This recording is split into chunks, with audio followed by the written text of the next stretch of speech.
इस्लामाबाद इस वक्त चौधरी बना बैठा है।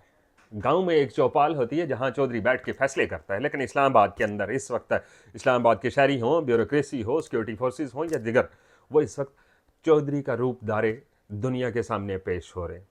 दुनिया इस्लामाबाद को देख रही है। इस वक्त जेडी वेंस का जो काफिला है, जो उसका एक स्क्वाड होता है गाड़ियों का, जो अमरीकी नायब सदर हैं, वो इस्लामाबाद नूर खान इंटरनेशनल एयर बेस के ऊपर पहुंच चुका है और वहाँ से जब वो जहाँ पे भी रिहाइश इख्तियार करेंगे वहाँ जाएगा।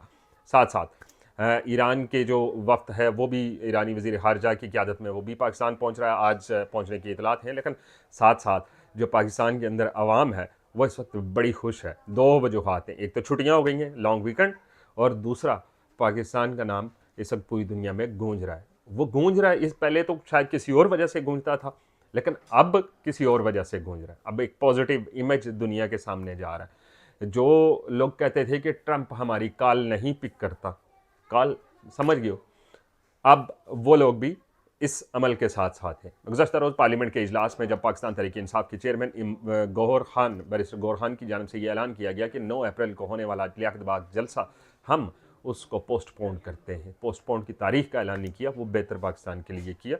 अब देखना यह है कि जो ये अमल इस वक्त यहाँ पे जारी है इस्लामाबाद में, उस अमल से दुनिया में पाकिस्तान का इमेज कैसा होगा।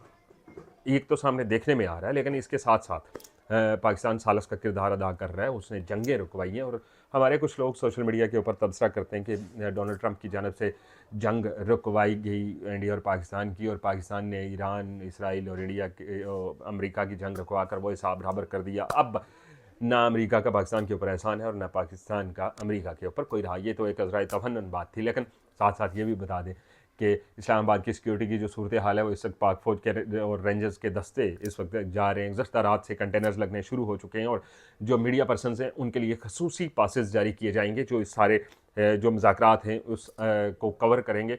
हर शख्स को वहाँ जाने की इजाज़त नहीं होगी। जेडी वेंस के साथ बहुत सारे लोग जो उस मुज़ाकराती अमल का हिस्सा हैं वो पहुँचेंगे, ईरान से भी जाएंगे, और उसके बाद पाकिस्तान, उसका बुनियादी किरदार जो है वो पाकिस्तान का है।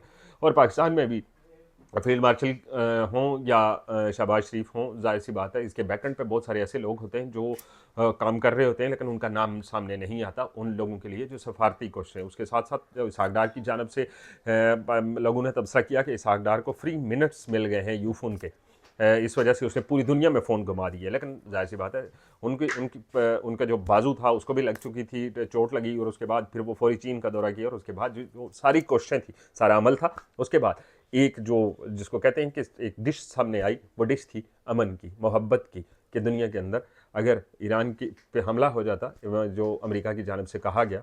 अब ये 2 हफ्ते का महज एक अलामती सीज़ फायर नहीं है, ये इसके दूररस्त नताइज निकलेंगे, और उसमें अब दुनिया के अंदर पाकिस्तान को अच्छे लफ्ज़ों के साथ याद भी किया जा रहा है। दुनिया के मीडिया इस वक्त इस्लामाबाद में पहुंच रहा है, इस्लामाबाद को खूबसूरत भी किया गया और इस्लामाबाद की सिक्योरिटी भी बढ़ा दी गई। अब देखना यह है कि वो लोग जो बाहर मुल्क बैठकर पाकिस्तान के बारे में बातें करते थे, और बातें ये करते थे कि पाकिस्तान किसी दुनिया के किसी कोने में किसी जगह पे भी फाल नहीं कर रहा, वो किरदार अदा नहीं कर रहा जो उसको अदा करना चाहिए। जिस तरह दुनिया के अंदर ग्रीन पासपोर्ट की इज्जत होनी चाहिए, वो अब पाकिस्तान का दुनिया के अंदर हो रहा है। अब दूसरी बात यह है कि जो भी नतीजा निकलता है, अब जाहिर सी बात है जंगें हों या कोई भी, वहाँ पे मुज़ाकरात का अमल होगा तभी उसका कोई नतीजा निकलेगा। अब नतीजा जो ईरान की जानब से 10 नकाती फार्मूला दिया गया था, क्या उस पर अमल होगा या अमेरिका का अपना जो फार्मूला है उस पर अमल होगा, ये वक्त बताएगा। लेकिन इस वक्त इस्लामाबाद जो है अब वो दुनिया का मरकज़ निगाह बना हुआ है। बहरहाल जो भी होगा देखा जाएगा। दीजिए इजाज़त, अल्लाह हाफ़िज़।